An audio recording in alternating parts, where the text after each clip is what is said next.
but we are not aware of it. So we'll begin with Arya.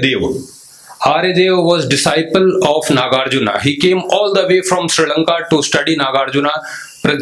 At that time, Nagarjuna was staying at Nagarjuna Konda, which is in Andhra Pradesh. This is something very unique thing is there in Buddhist soteriology, which means, aspiration for emancipation from suffering. In Buddhist soteriology, utmost importance has been given for true reasoning and inquiry for the reality. So here I'll recite certain Sanskrit verse, because originally all Buddhist texts were written in Sanskrit. So here Arya says, Asmin alpa punyasya sandehopi na jayate, bhava sandeh matrena jayate jarjari krita. The English translation goes like that. He's saying alpa punya, those who have less merit. Those who are not so intelligent, that's not a direct meaning here, but alpa punya, less merit, they will never question this reality, this existence of reality. But he says, if you start inquiring the real nature of reality, it will shatter samsaric existence into pieces. So very importance has been given for inquiring about the reality in the whole Buddhist philosophy, which ultimately it is for the soteriological purpose. So again, another South Indian master from Tirumala, bordering Karnataka, Tirumala, Tirupati, Dharmakirti. In his Nyaya Bindu, he says, Samyak Jnana Purvika Sarva Purusartha Siddhite. Comprehending the correct form of reality is the final accomplishment of all human pursuit. Purusartha Siddhi, all the human pursuits will be achieved if somebody is able to comprehend the reality. Albert Einstein, he says in 1934, like long back, we should remember this dating also, because in the coming slide something different is coming. Behind the tireless efforts of investigator, there lurks a stronger, more mysterious drive. It is existence and reality that one wishes to comprehend. A very similar approach. But let us see the problems of physics now. Physics may seem focused on the objective determination of fact, yet the field has just as many, perhaps more, struggle with the notion of truth as any other discipline. Quantum mechanics, for instance, suggests that particles have no definite reality. By most interpretation, their properties are undecided until measured. So it's about just measurement and observation. Lately, like contemporary, that means scientists are interested how the uncertainties of physics affect of the largest uncertainties of science. The question of how consciousness operates. Just we had an interesting paper from Dr. Ravi. So here this is a quantum decoherence. Decoherence here, it's about, when a wave function collapses, where the particle is going to exist. So probability is of the existence of the particle. So here it's depicting the transition state from quantum state to classical state, and we don't have a exact reason why a particular locality or a space is found when the transition is happening from quantum state to classical state. So we don't know, as Professor Usha Devi explained, the Schrodinger's cat, we don't know how, whether the cat is alive or dead. And in fact, Schrodinger was so much shocked from his discoveries that he gave up his career in quantum physics. He got interested into biology because he was so shocked.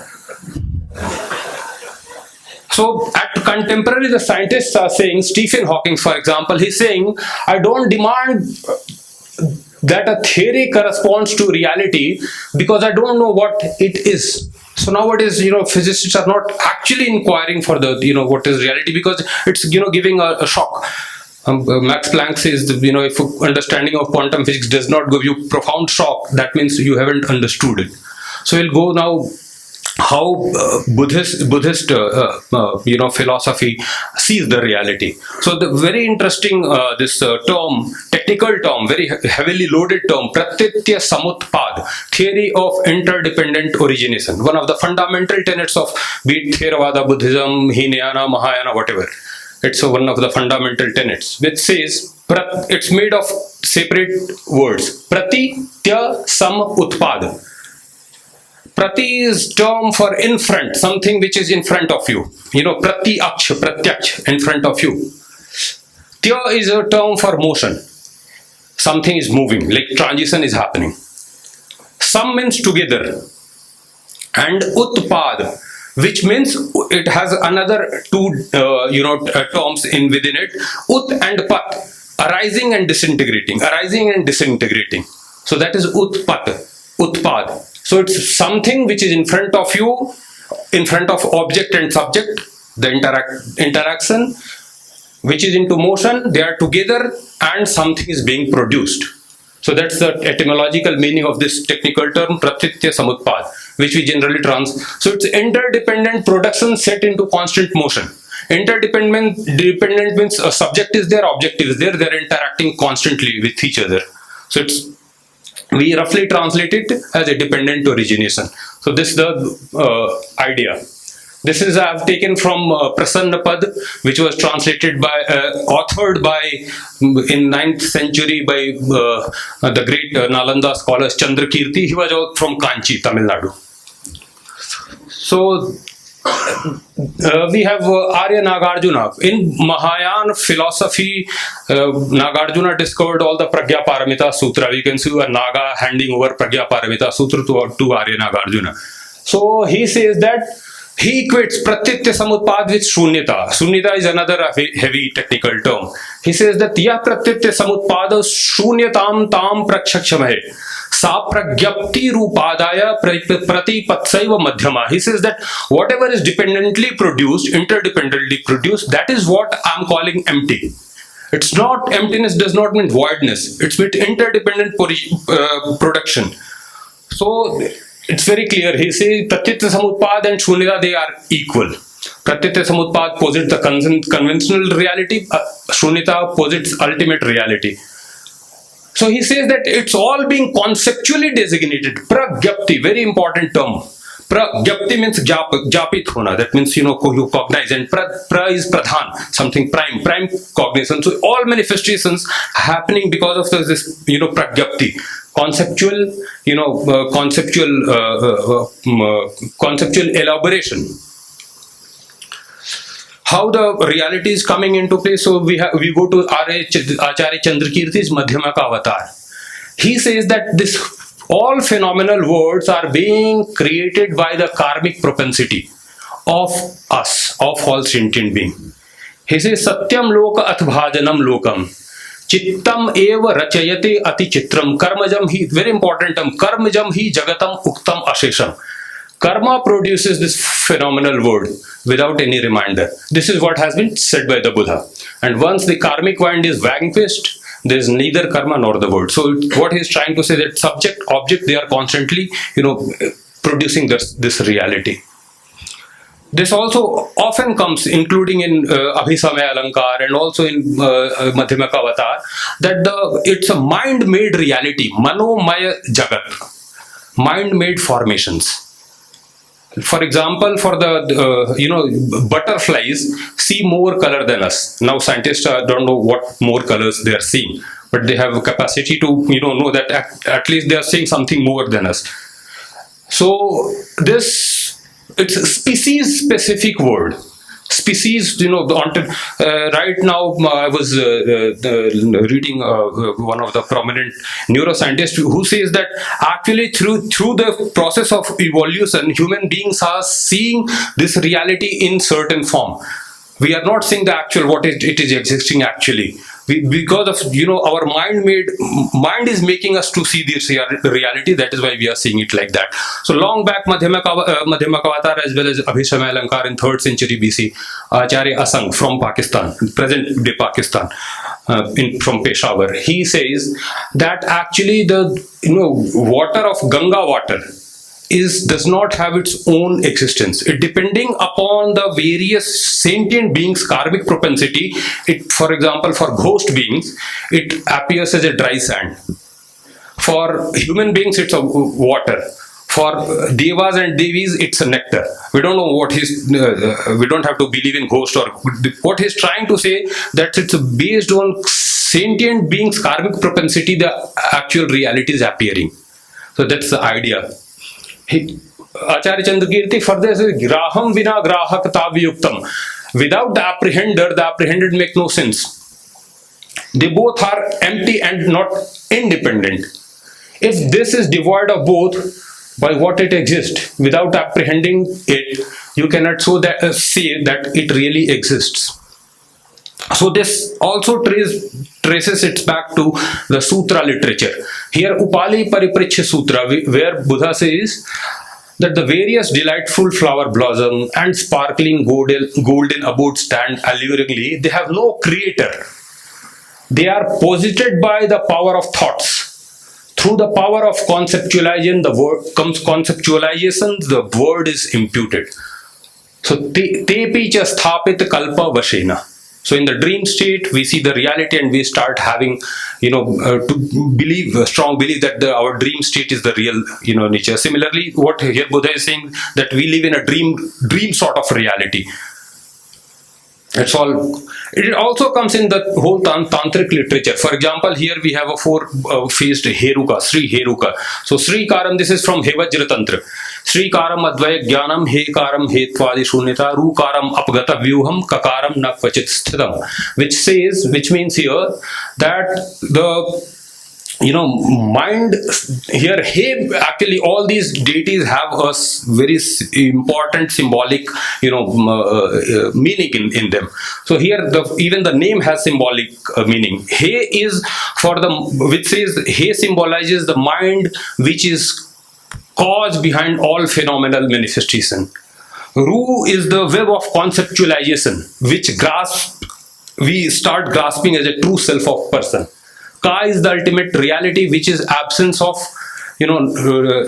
dissonance, absence of dissonance between subjective reality and objective reality. And Sri is the non-dual gnosis, the Advai Jnanam. So this is the symbolism of Sri Heruka.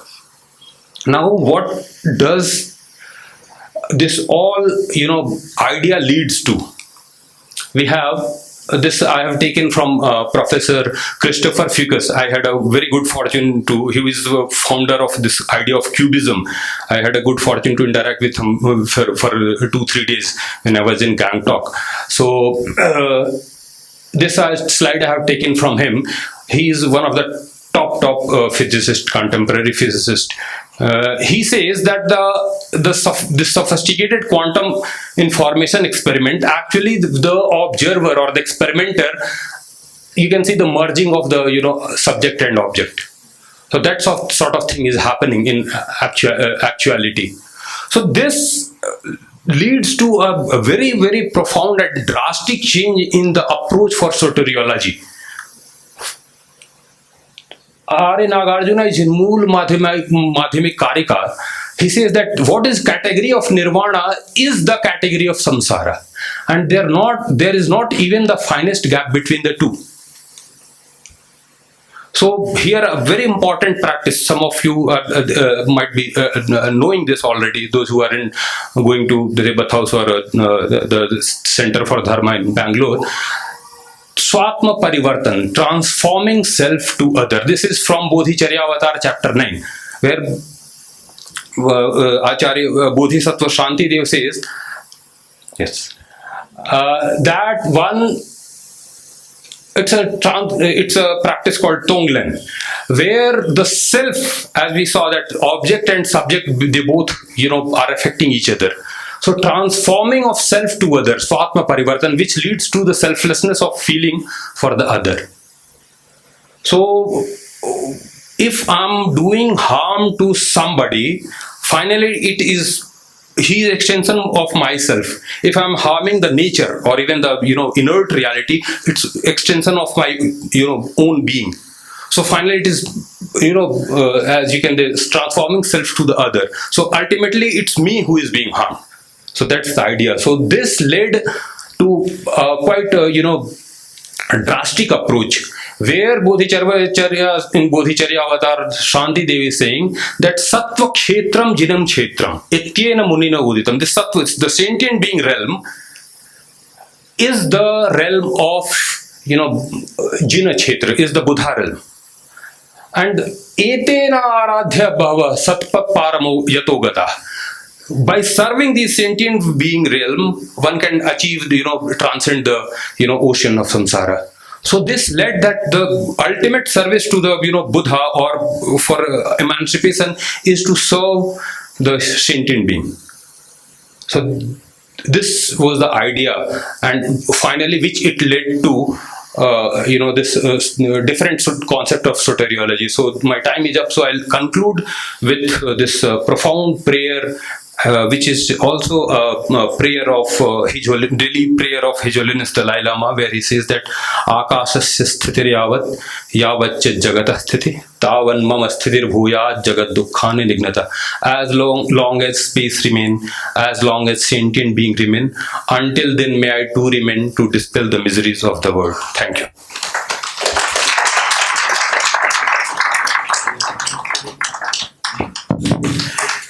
Thank you, Dr. Pranshu. So, started with amazing this painting of great 17 Indian masters. Traditionally, we count at 7. His Holiness the Dalai Lama, some years ago, he thought that's not that 7 great Indian master. When when we do the prayer, it's not really not included many great Indian masters that very, very important for the Buddhist, the Indian Buddhist, particularly Nalanda Buddhist traditions to understand. So His Holiness Dalai Lama, some maybe 10 or 12, 15 years ago, he put together these 17 great Indian pandits. So Dr. Pranshu start from that, and then seems he's very keen to southern India. Out of 17 pandits, 12 will come from South India. And quite often His Holiness Dalai Lama, the thesis to the people coming from the East India, saying many of those ancient Indian great masters are mainly came from South India. There must be something in there. So anyway, and I think the main conclusion here is really one of the most important among the historical Buddhist teachings, one of the most important topic, that is the Patita Samuppada, and here quite often translated saying the dependent origination or dependent arising or interconnectedness. All things and events are interconnected. Nothing is standing by on itself. Everything is connected and interdependent, and that topic is really crucial for the people who really want to know the teachings of the Buddha. That topic, interconnectedness, that theory explains many of the profound teachings of the Buddha, starting from his Four Noble Truths, and can continue to Dr. Pranshu touch on the Nagarjuna's teaching on the Mula Madhyamika Avatara, and so on and so forth. And I will not go any detail on those. And Doctor concluded from this another great Indian master, Shantideva, which he wrote 2 important texts, and he concluded this nice verse: as long as space endures, as long as sentient beings remain, may I remain, and dispel the miseries of the world, which is extremely, moving statement and a very, the important verse to be, remember every now and then. As Doctor mentioned, the meaning of our existence is really very much serving for the others. And so I will conclude from there. Thank you very much.